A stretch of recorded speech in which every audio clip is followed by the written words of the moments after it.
Welcome to the Wealthy SAP Consultant Podcast with your host, Anita Anello, where we empower SAP consultants to deliver premium services by showcasing their expertise to the world. In each episode, we dive deep into strategies, tips, and success stories to help SAP consultants like you elevate your consultancy game, attract high-paying clients, and maximize your revenue potential. Get ready to unlock the secrets to success in the SAP consulting world and position yourself as a top-tier consultant. To connect further and explore personalized strategies for your consulting business, schedule a strategy call with our team by clicking the link below. Enjoy the show. Hey, everybody. Welcome back to the podcast. This is your host, Anita Anello, and we are on the Wealthy SAP Consultant podcast today. And I just want to thank my friend Carl. Carl, we have known each other, if we were just talking on the intro, maybe at least 20 years, maybe about 21 years or so. So thank you so much for being on the show today. Could you do like a quick intro for the audience, help them understand like who you are, where you come from, how do we know each other, that kind of stuff? Sure. Well, yeah, I came into the SAP Business One world kind of from other businesses. So I was kind of the customer out there. And I think the most recent experience was with an oil distributorship business. Yeah, there were careers before that, but that was a significant one. And then I sort of entered into the consulting world. And I brought, those 3 or 4 other business experiences along with me. Yeah. That's one of the things I find very different today is that many consultants don't bring that sort of background. And so I kind of started out, with other ERP systems, and then we kind of went into the SAP world. And I've done about every job you can imagine, in a consultancy along the way. Yeah. And it's been an interesting journey. Like you said, about 21 years with SAP. Yeah. And very rewarding career also, I would say. I've enjoyed it, and it's not only just the work, but it's almost created a personal brand for me through the years that's made it fun as well. Right. Yeah, that's awesome. Yeah, you and I first met when I was heading up professional services at SAP directly. And then we got a chance to reconnect a couple years ago when I started working on a client project for a mutual friend of ours and being able to help. And what I think is so interesting is you and I are kind of just reconnecting and doing like the intro conversation is we both have this kind of like this sweet spot, if you will, and looking at these escalation projects that are the way that I categorize them is those are projects that they're in the middle of an implementation, a big ERP implementation. It can be product agnostic, really, but we have a tendency to kind of focus on SAP products. But those projects that are behind schedule, over budget, maybe on the verge of lawsuit with the channel partner. And I mean, I've handled working directly for SAP and in my own consulting business, I have handled, oh gosh, I think my account was up to like 10,000 just regular run-of-the-mill SAP implementations, but hundreds of escalations. And so let's talk about that a little bit today, like maybe some of the characteristics, if I've missed some of those characteristics about identifying an escalation project, and then let's help some clients today, Carl, and being able to figure out if they're in that pain right now, that hot spot right now, how do we help them get out of that and be able to navigate that with their channel partner in a way that honors both sides and helps them to really come out of that and go live so they can get back to producing revenue and serving their clients at a high level. Yeah, exactly. Well, if one thing I would say is that the reason that you and I have been good at this is because I think we share something in common. I don't see conflict as abnormal, right? I see conflict as a normal part of life, and it certainly is a normal part of an implementation. Yeah. And it just is. It's part of it. An old friend of mine, you knew Forrest as well. Yeah. He used to tell me that, our work was a lot like being a river guide, right? You're going down the rapids, and he said, anybody can see the big rocks, Yeah. right? But the little rocks are there, and they're moving in the stream all the time, right? Yeah. They don't stay stationary. And so you can't not have a problem when you're going down the rapids. There will be problems. Yeah. Yeah, what you do about it is where we live and breathe, right? Yeah.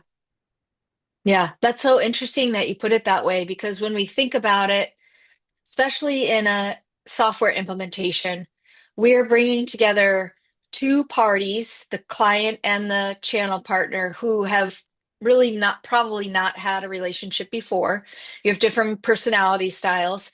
Then you're putting them under the hot, like the pressure cooker of now the folks at the client organization are doing two full-time jobs because they're doing they're doing their normal job for 40 hours a week if they're lucky, and then they're doing an implementation job on top of that. And so, and then we might have situations where there's just different communication styles or just the work, the hard work, the heavy lifting that it takes to be able to put in a full-fledged ERP system. Like we're not talking about downloading a little software or an app on our phones. We're talking about shifting business processes, maybe doing a customization and all the things. So as we get into the conversation, we'll kind of break those down a little bit more. But I agree with you. I think probably one of the reasons why I enjoy this kind of work so much is because I love to be able to help people resolve those conflicts and come back into relationship in a way that's actually better and healthier for each side. That part is it's very interesting. It's like an adventure for me to be able to kind of figure out and ferret out, like, well, where did the conflict start? What's going on here? How, you know, who's giving me the whole story, that kind of stuff. And then being able to help the parties come back together is really, it's very satisfying. It's very gratifying to be able to do that and help them to see, like, there is another way to look at the situation, another perspective.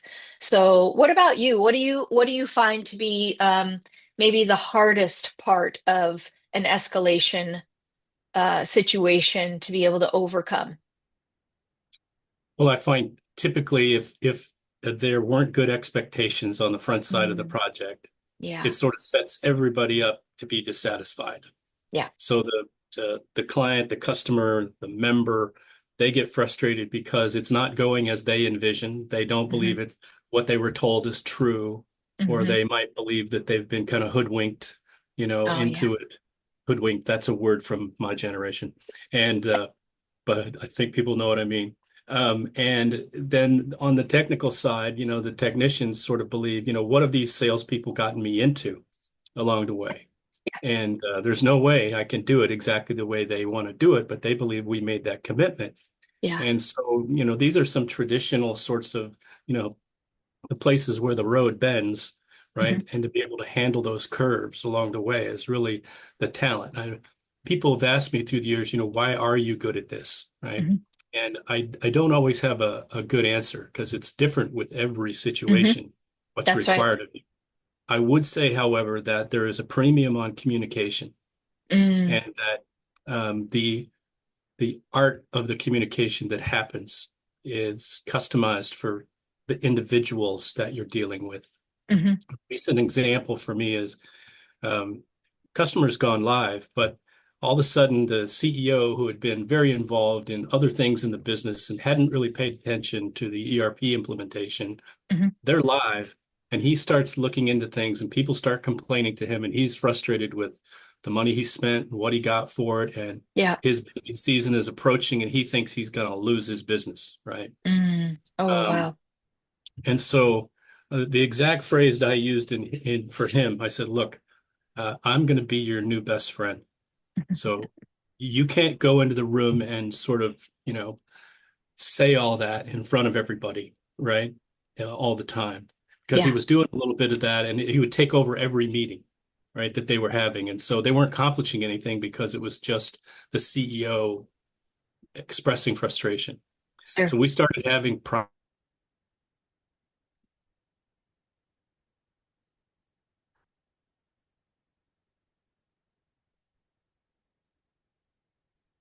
Yep. Hang on while we have a little technical difficulty. There we go. Here we are. I Yeah. always I always picked up the phone. I always answered the Mm, text. yeah. Um, and I became his sounding board in this Yeah. process.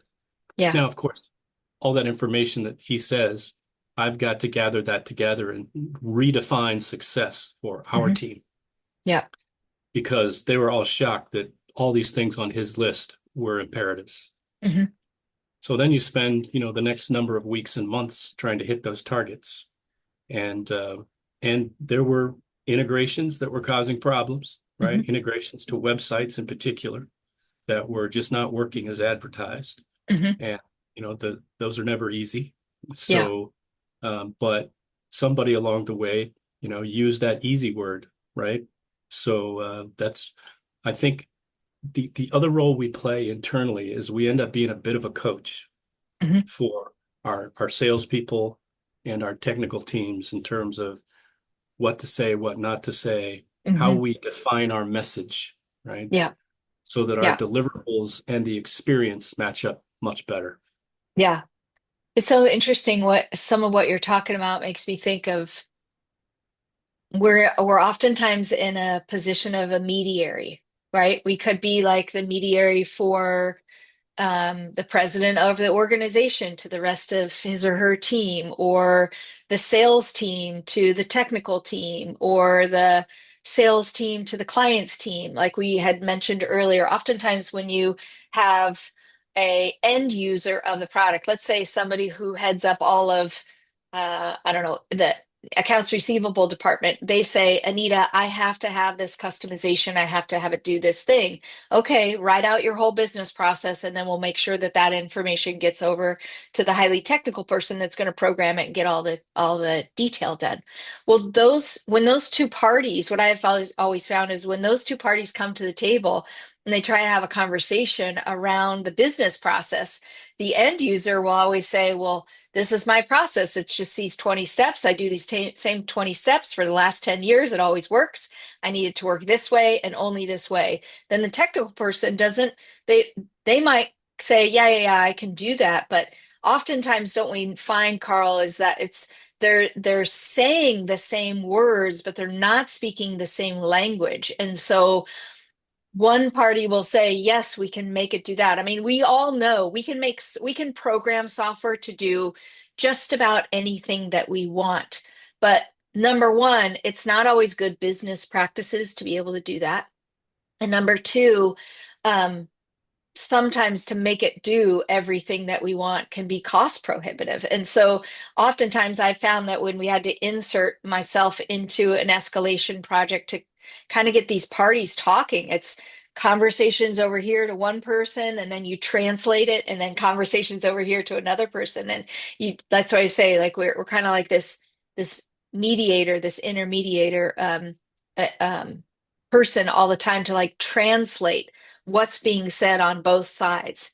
The other situation that I noticed is that when we'll use an SAP client, when this project that I just finished, the SAP customer would no longer talk to their partner, their channel partner.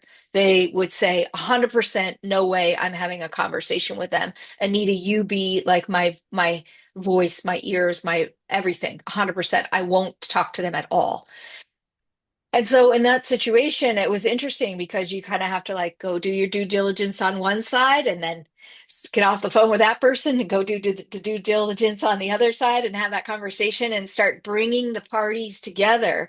Now, oftentimes we found that that comes from a big lack of trust where they don't feel like they're seen or heard. Every person on the planet needs to be seen and heard.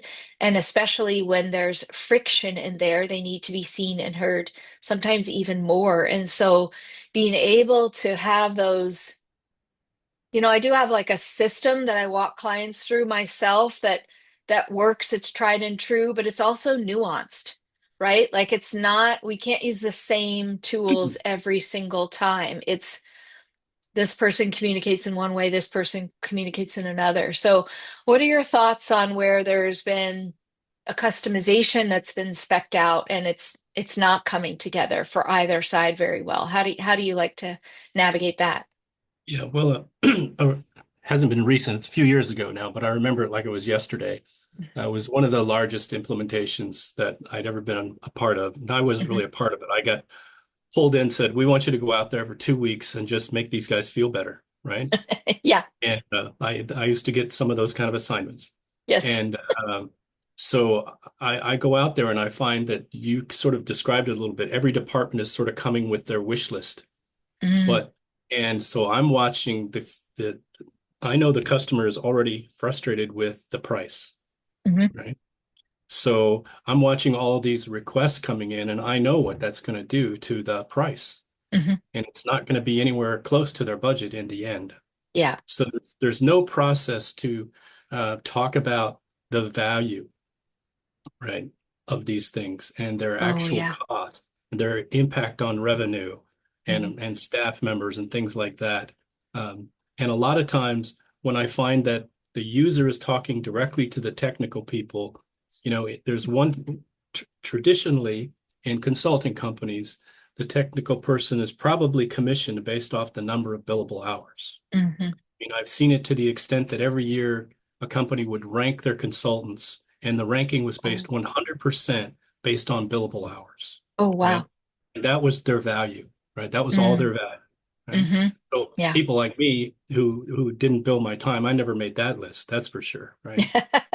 Yep. And but so there's just these natural disconnects between things, and if you hmm don't have this middle stage for every request of a group that sort of talks about value and cost and Yeah.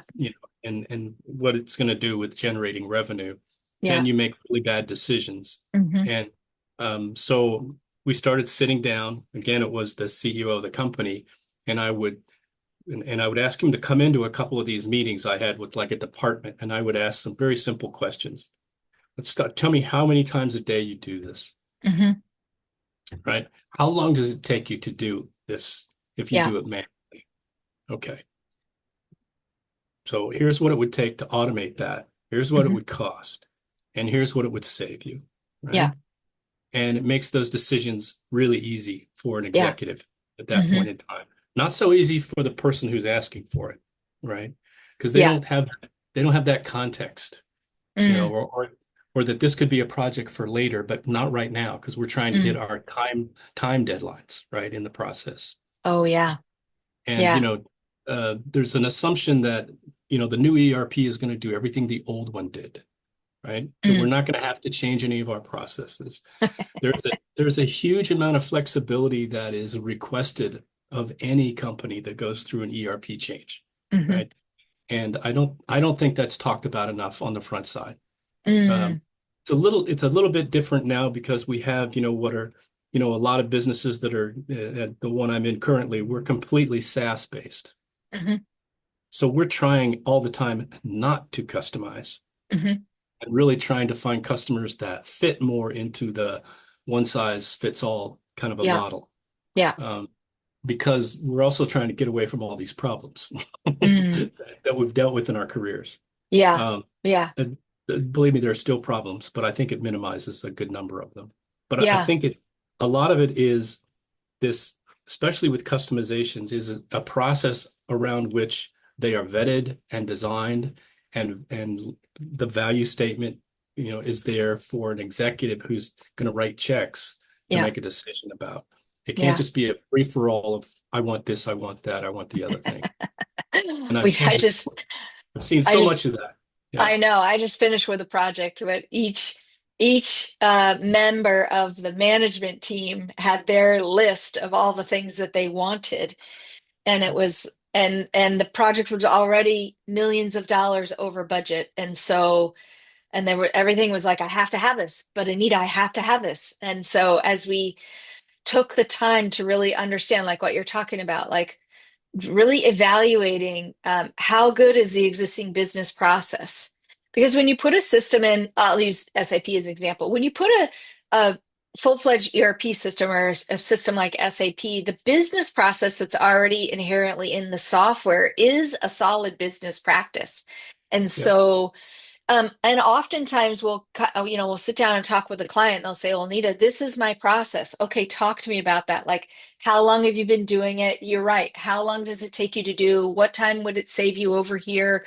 All those great kind of questions." The other thing that I like to think about is when it comes to business practices is Do you do that because that's the way it's always been done? Or are you open to do something maybe a little bit more efficiently? Sometimes clients have done, and if they've been on their old legacy software for a long time, they've done a process simply because there was a limitation somewhere before that they don't have anymore.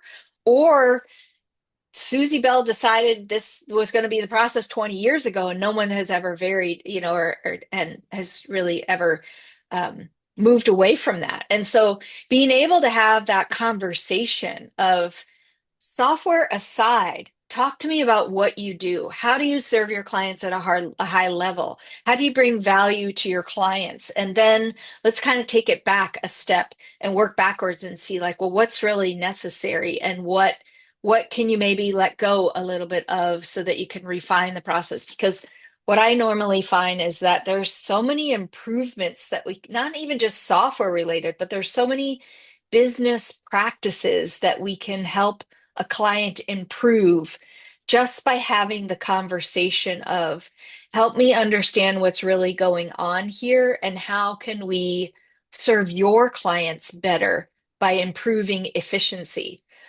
especially in the days of, you know, businesses like Amazon and Wayfair and Overstock, like online businesses that are doing incredibly high volume, and then brick and mortar businesses that are trying to keep pace with that same kind of volume. Efficiency is key in some of those situations. And so oftentimes being able to have the conversation to help the client almost like open their eyes to see like, wait a minute, how can we make your business more efficient so that you can double your profits in the next year, increase your revenue, serve your clients at a higher level? And I find that that actually starts to open up the client's mind of what's possible in a way that they hadn't really thought.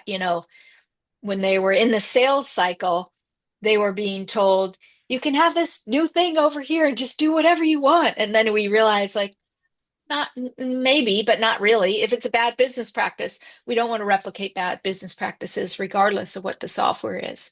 Um, but that Absolutely. usually opens up the door and their minds of the client to see, like, wait a minute, do we know what's possible? And then sometimes, I mean, with all honor and respect to a channel partner, they might have um, sold a product or an add-on or something like that that was a good fit for the customer, but a better fit for them based on their expertise or based on margins or all that kind of stuff. Like I just actually worked with a different client, and they always felt like every time their channel partner came to the phone, came to the call, came to any meetings, they got billed for every little bit, every little thing, kind of like what you were mentioning earlier, where the metrics at the partner organization was all about 100% on billable hours. And that can cause conflict because here's Yes. the thing,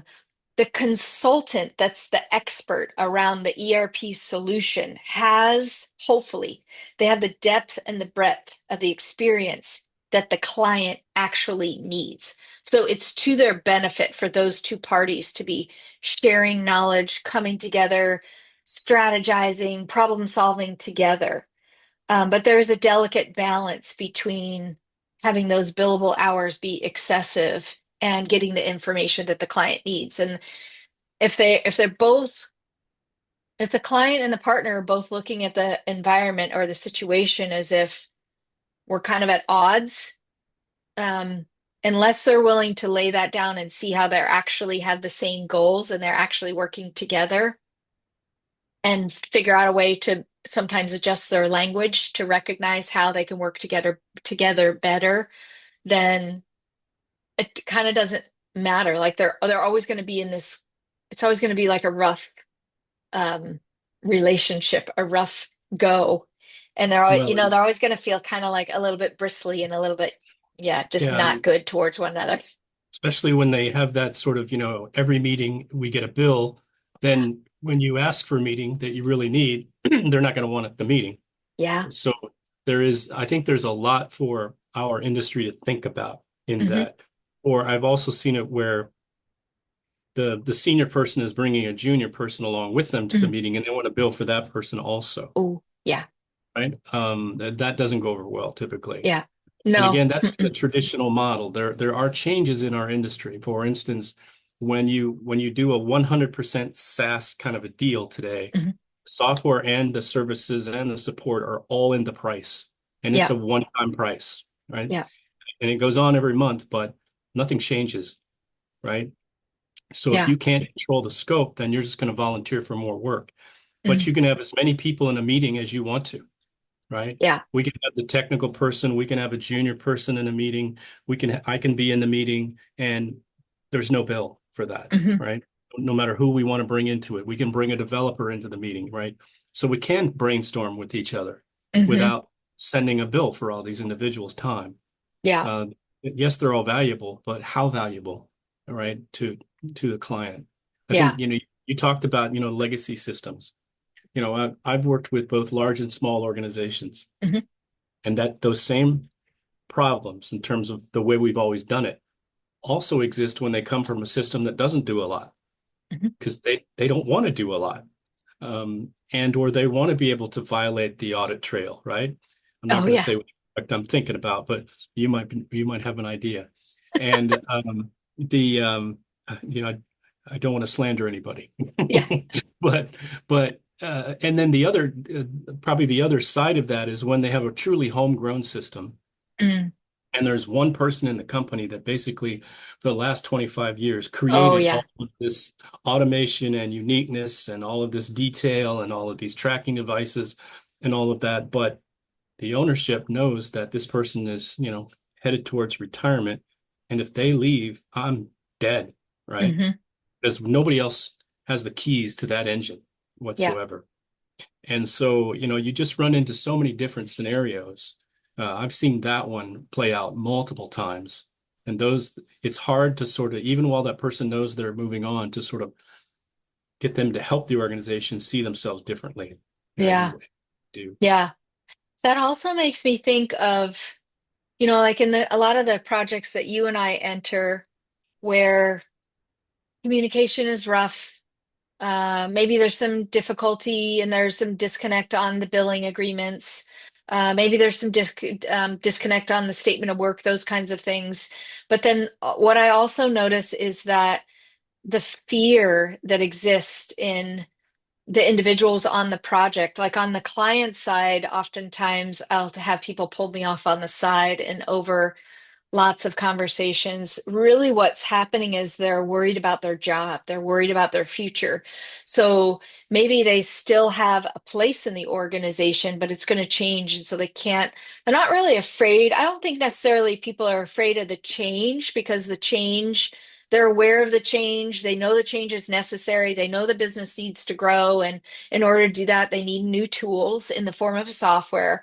But oftentimes there's kind of like this undercurrent of fear that goes on in the client organization that I think we really need to address. I think we really need to acknowledge like management. I've coached lots of presidents and CEOs and helped them to say like, how about we also coach and communicate to your staff that, hey, I know this is hard, but everybody's going to I mean, if it's accurate and if it's honest, we're going to reevaluate the positions that are there and people are going to get shuffled around. And while the software is going to change, doesn't mean that you're necessarily going to lose your job. Like there's these sometimes founded, but also unfounded fears. And when we're in a position of fear, or in a position of conflict, we think a little bit differently, we communicate differently, we act in a different manner. I mean, think of it anywhere in our lives. When we're under extreme stress,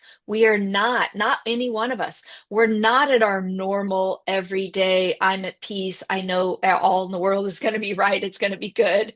And so if we're in that area of extreme stress, then we'll have a tendency to make bad decisions and do things that we wouldn't normally do. So, how do you navigate that a little bit? Let's talk about that a little bit more.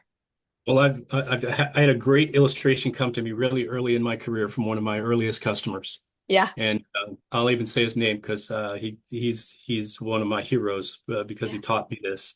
Elmer Seeley. He had a company, wasn't huge, about 180 people, two locations, Portland, Oregon, and Yeah. someplace in Utah, probably Salt Lake. So there were about 80 people in each location.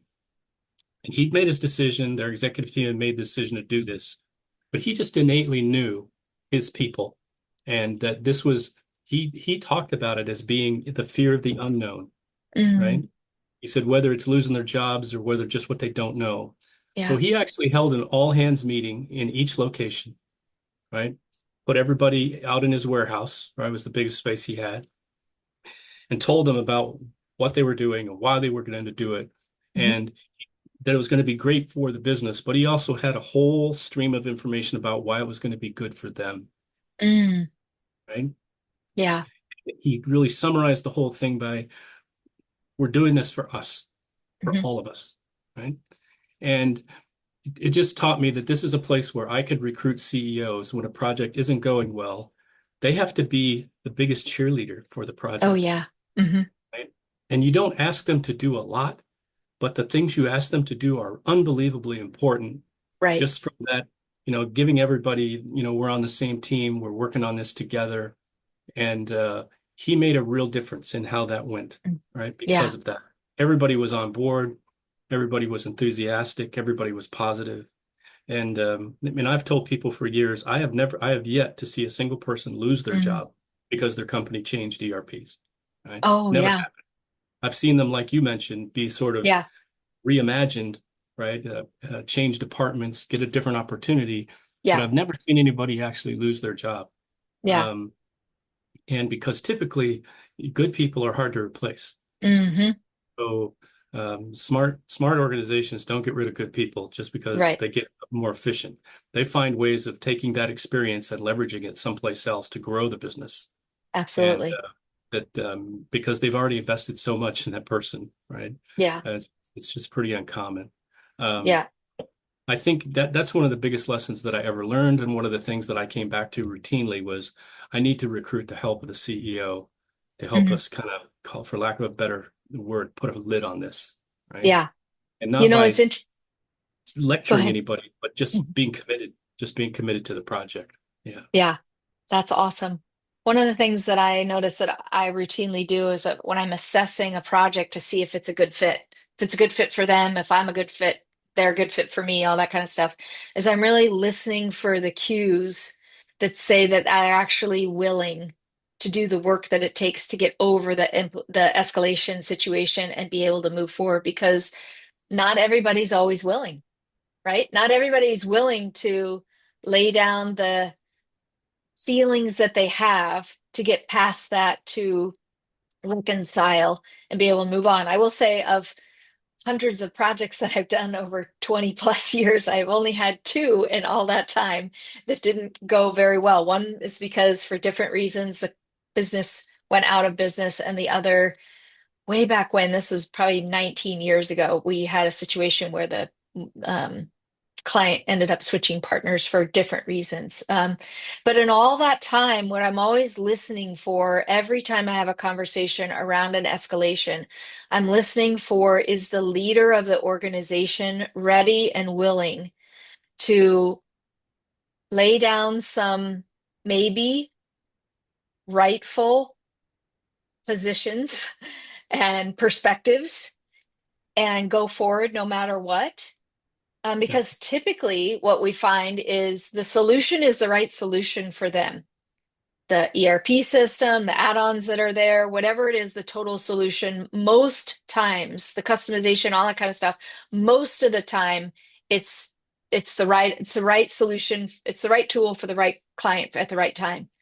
Right. Um, Very rarely have I gone into an escalation situation and say, no way, you're the wrong size business or the wrong size fit or anything like that. Um, but being able to get the leader in the client organization on board and willing to say, we got to get your people moving in the right direction. And that takes a shift in our mindset. Sometimes it takes a shift in what we're saying and the words that we're using. And that's where consulting and coaching go together, and being able to coach people to say, hey, this is what we're going to sometimes this is what we're going to say and not say in the next meeting as we come together and then doing the same on the partner side. I've talked Yep. to lots of consultants that work for channel partners, and I will tell them, you can't say those kinds of things, not because it's wrong, but because it inflames your customer on a regular basis. Do you see the look on their face when you say things in that manner? Sometimes, especially super technical people, like I love them, bless them, they're excellent geniuses of what they are, but sometimes the way that they communicate with other people causes the end users to feel like they're being spoken down to, that they're being condescended, that they don't feel like they're valued. Nobody wants that. Nobody on the planet wants to be spoken to that way. In my experience, it's usually not malicious. I've maybe run across like a handful of people where they would do that on purpose, but usually they're moved out of the project pretty quickly because we see them as in these kinds of projects, Carl, that we're talking about, really, don't we find that somewhere along the way, we kind of ferret out like the saboteur, right? Let's talk about that a little bit. Like, Yep. there's usually something, usually a someone along the way that is kind of like the linchpin as to why things aren't going well. And I find and it can be a variety of things, but I'm thinking of this last client project that I just worked on, that it was one guy in particular in the very first meeting, and his big bold statement of like, this is horrible. This is a bad idea. We're not doing this. And I'm sitting there thinking, I can't believe you just said that out loud. Like, your boss just told me we're doing this. What do you mean? You know? Yep. So how do you navigate those kinds of situations? Well, I think, when on the partner side of the house, I would say smaller partners in particular have a struggle because, Mm, they their technical, excuse me, their technical people have to be the all in all. yeah. And very few of them are great communicators. Mm, Really, a lot of them, and these are uh, big buckets here, right? yeah. Because they're not all the same. But they are really comfortable getting a set of requirements and going off in a closet and doing their magic and showing up with, and don't you like what I just did for you? Yeah. Uh, you Ta-da! know, exactly. Yes. That's their forte. Yeah. Um, and that's not always the best method. Hmm. So I've discovered through the years that one of the things that a lot of projects have lacked on the partner side of the house is a skilled project manager. Hmm. And they often have a much better communication style. They're bringing all the details together. They're keeping everybody on time. They're watching the budget. They're taking that part of the project very seriously Yeah. and add a whole level of, oh, this is much better, and are able to be the bridge between those sides. So I would say Hmm. that's a significant part of it. But there are people in a lot of implementations. I refer to them as the pyromaniacs, right? And they just love to set things on fire, right? Oh, In yeah. a theoretical sense. And so I remember sharing this with a group of students who was interviewing me a few months ago.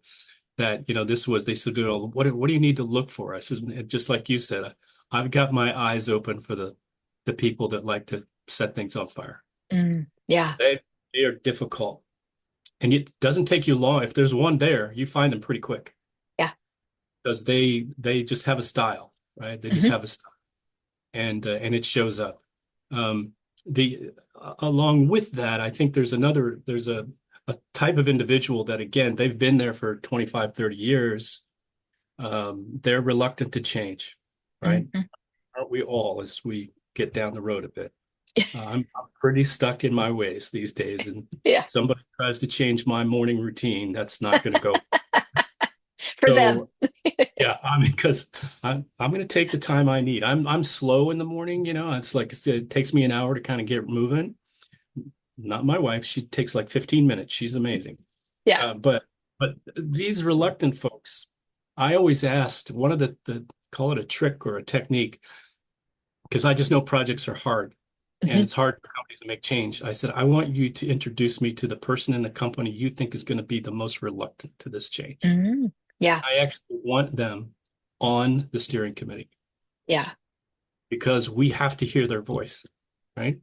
If we Hmm. don't hear their voice, don't hear their concerns, we will probably miss something, right? Yeah. Yeah. And we may miss that sentiment totally. That would be a bad thing. Yeah. Uh, People are amazed that I would request that, but that was one of the things I always did when I was running a project.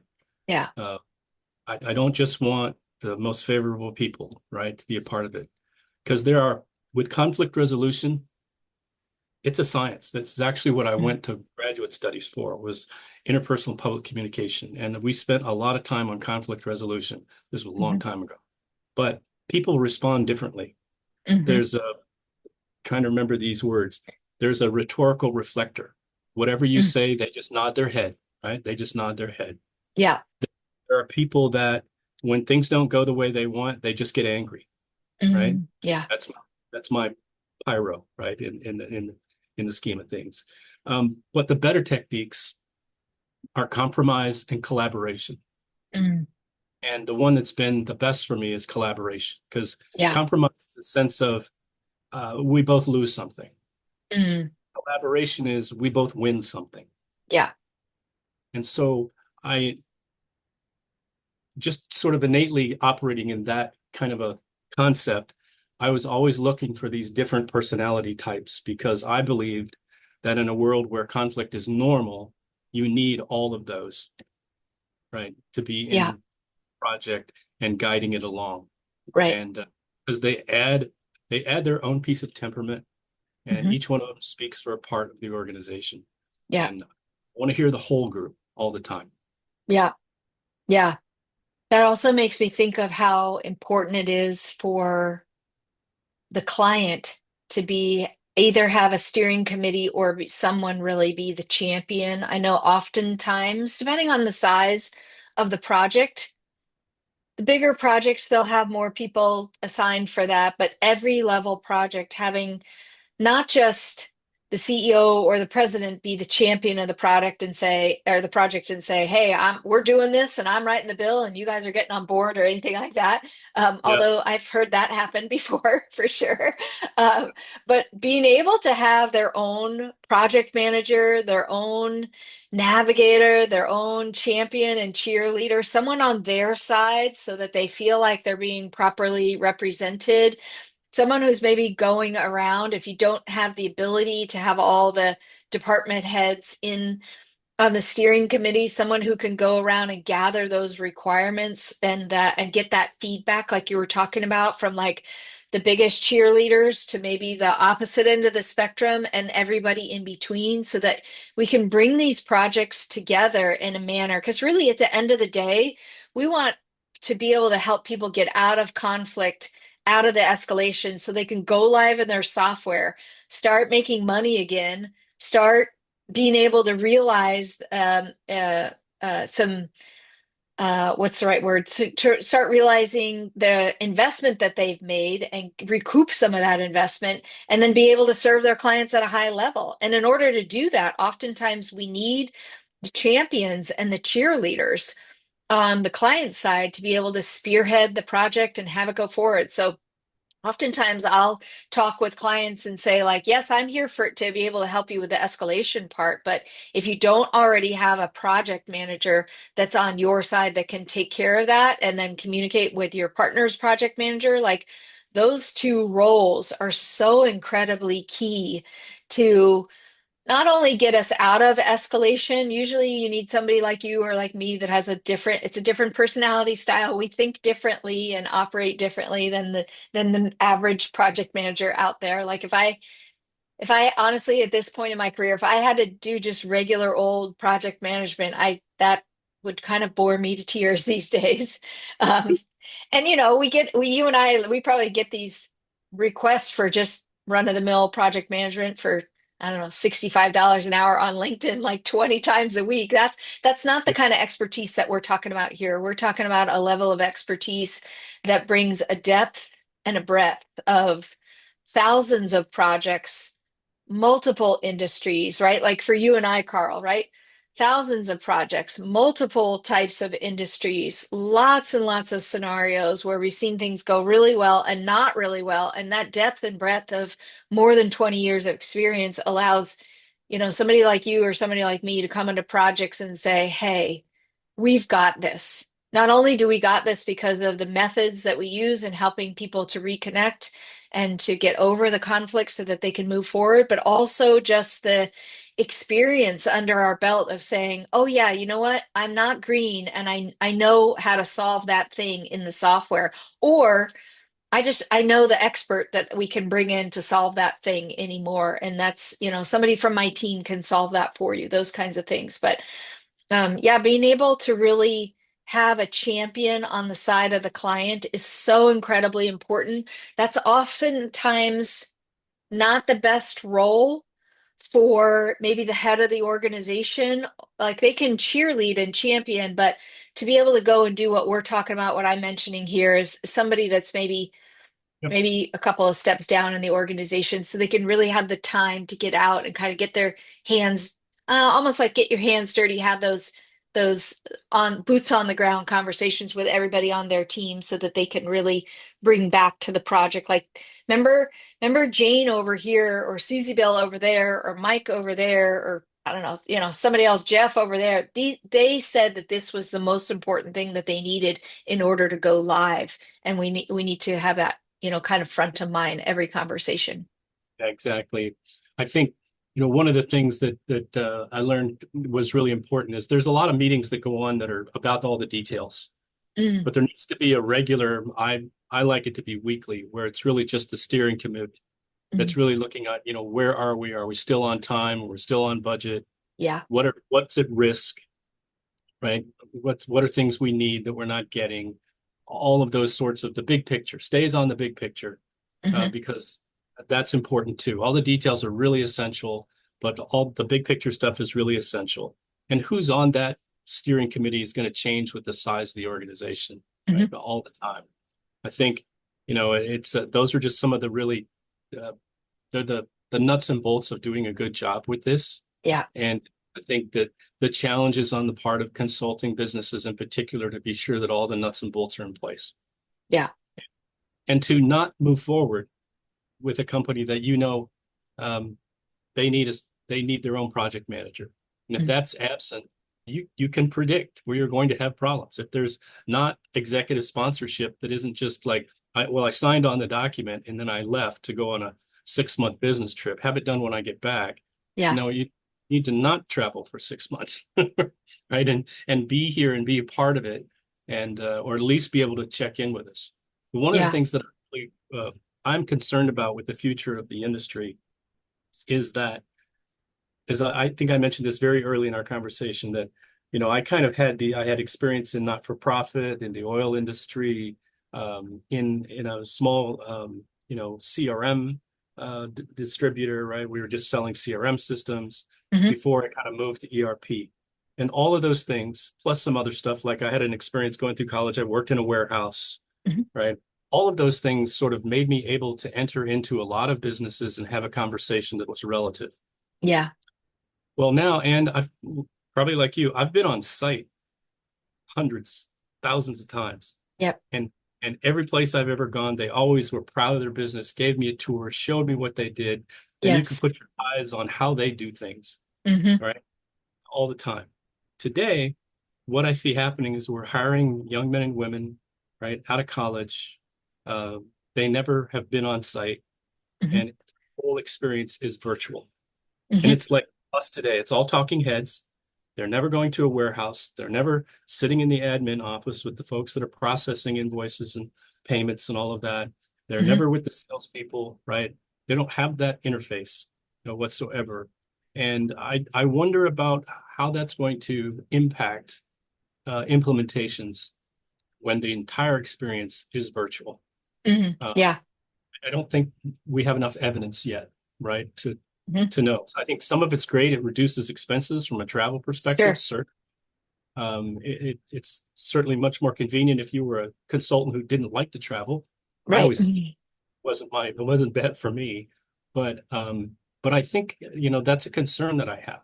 right? That what's this going to do? Because it is, for me, it's not as easy to be me um, when I'm not with people in the Mm, room. yeah. Um, Well, there's some nuances especially in like these kinds of projects that we're talking about. There's some nuances that happen. What I notice is I'm paying attention to what's not being said, and I'm watching body language, and I'm listening to what's happening in between all the conversations. And yeah, that is actually, to me, it's more telling than to what people are. It carries a little bit more weight. It's not that I don't, I believe that people are giving me their perspective on the scenario, on the situation as best as they possibly can. But I'm also watching all the in-between things. And like I said, like what's not being said, I'm watching facial expressions.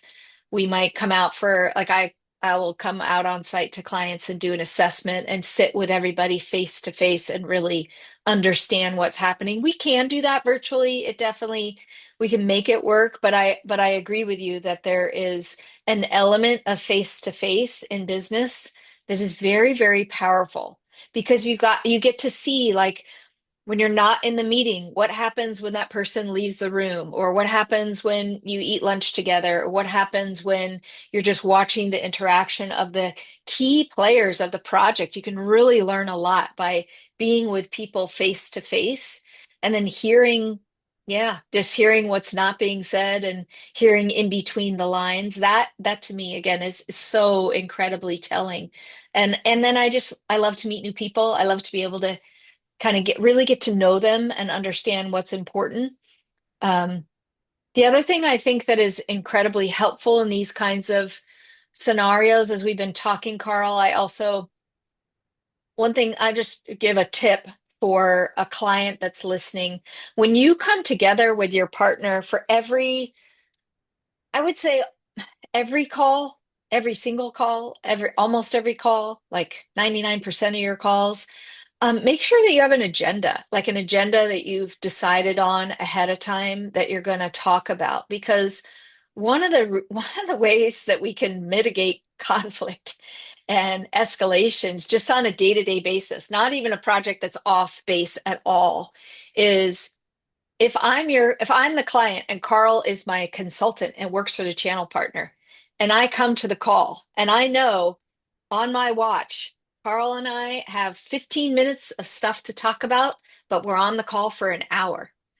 yeah, I'm probably going to walk away from that call. And if that happens over and over and over and over and over again, then I don't want to talk to Carl anymore. I'm actually my like in the way that I operate with Carl, I'm going to want to like disengage with him if I feel now Carl's an amazing guy. Like I've known him for a long time. I want to be able to catch up with him, see how his family's doing, see how his real life's going, and then we're going to get into business. Like we're going to do that because that's the way we're friends. We've known each other for a long time. So we are going to have some of that conversation.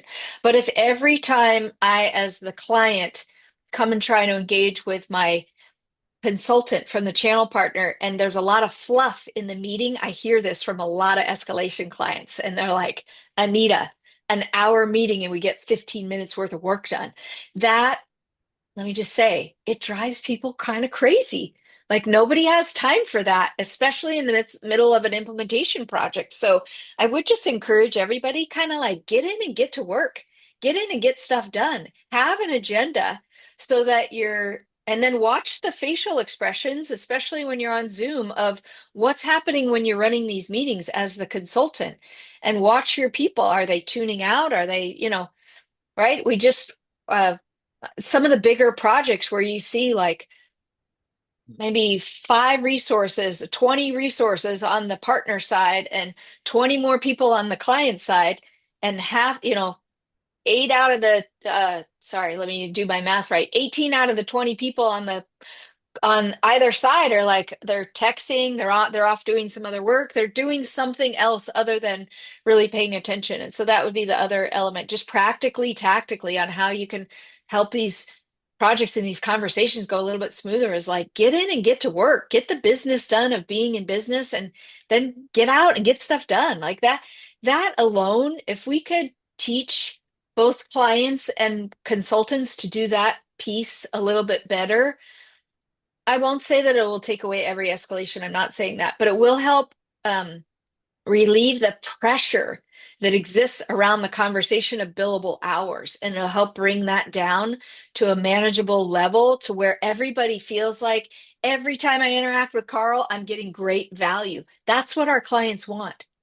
They Yeah. want to know that if we're paying Carl the big bucks or me the big bucks to be able to do what only we can do, they every client on the planet wants to be able to walk away from that interaction, that engagement with us, and say, I know that Anita brought me incredible value. She not only got me out of all this pain, but she got me to go live and all this kind of stuff. And every time I talked to her, we got some stuff done. Every Yeah. time I talked to her, she brought me great value. Like that's Totally what agree with you. the Yeah. majority of the people really want when we're in these. The agenda is vital. I think early on in my career, every meeting was an hour. Now every meeting is a half hour. Yeah, And there's always an agenda. And even the call it that transition from, we haven't seen each other for a week, um, can be in the agenda, right? yes, And you can give it 5 minutes, but if you got to state it, we're only going to do this for 5 minutes, right? catch So I've come prepared with things, these just one idea where, okay, there's six of us. We've all got like a minute. Tell me one good thing that's happening at work and one good thing that's happened at home, Yeah, right? And over a process of 6 months or 8 months or whatever, you do that repeatedly, you learn a lot about one another, yes. right? And if you really have a need to touch base more, figure out a way to have a lunch together, right? Or something. We've even scheduled happy hour virtually and stuff like Mm, that, yep. where there's no discussion of work really. It's just spending time together. Mhm. Because that was kind of part of my, modus operandi, right? As a consultant to host, take them to lunch, have a Yeah, dinner, because I'm traveling out of town, got to eat with somebody and rather right. with a client and learn some more about them. Hmm. But those are, again, I think those are real skills that people have to have today. It Hmm. doesn't just happen by accident like it did with me because it's all virtual. So you have to make it happen and you have to schedule it to make it Yeah, happen. that's so good. So good. Oh gosh, Carl, this has been so incredible today. I'm so thankful, so grateful that you've been here with it. Any like final thoughts as we wrap up our podcast interview? Well, I would just say sometimes I think, when younger people are listening to these, maybe they're interested in having the life of a consultant. They always ask this crazy question like, well, how can I get your job? Right. And it's like, get started, get, get started, find your spot, listen to the people that are coaching you. I owe so much to, one or two or three or four people who Mm, taught me things along the way. And it yeah. was usually in the off chance thing that they would say, right? I mentioned my buddy Forrest Cook, right? Hmm. He's on my list. My Yeah. father was on that list. There's just a handful, but there are people around you wherever you're at that will make Yeah. you better at what you do. Have your ears open, and they won't say a lot. The smart ones don't say a lot. Um, I have this thing I do, the daily customer success quote. Mhm. Purposefully, I don't write a lot of blogs because I believe there's a lot of wind out there. And I would rather say something really short to make an impact Yeah. uh, than get too windy all the time. That's awesome. I love that. I love that. Well, thank you so much, Carl, for being here. I so appreciate you and just your years of friendship and just incredible knowledge and expertise that you brought to the conversation today. So thanks everybody else for being here. We appreciate you. And yeah, we'll just sign off on this podcast. Thanks so much for being part of the Wealthy SAP Consultant podcast today, and we'll talk to you soon. Thanks, Anita. Well, that's a wrap for today's episode of the Wealthy SAP Consultant podcast with your host, Anita Anello. We hope you gained valuable insights and strategies to take your consulting business to new heights. Remember, by showcasing your expertise and delivering premium services, you can attract high paying clients and increase your revenues while serving your customers at the highest levels. To dive deeper into implementing these strategies and overcoming challenges in your consulting journey, schedule a strategy call with our team by clicking on the link below. Stay tuned for our next episode where we'll continue to provide you with actionable tips and advice to excel in the SAP consulting industry. Thank you for tuning in, and until next time, keep shining in your consulting business.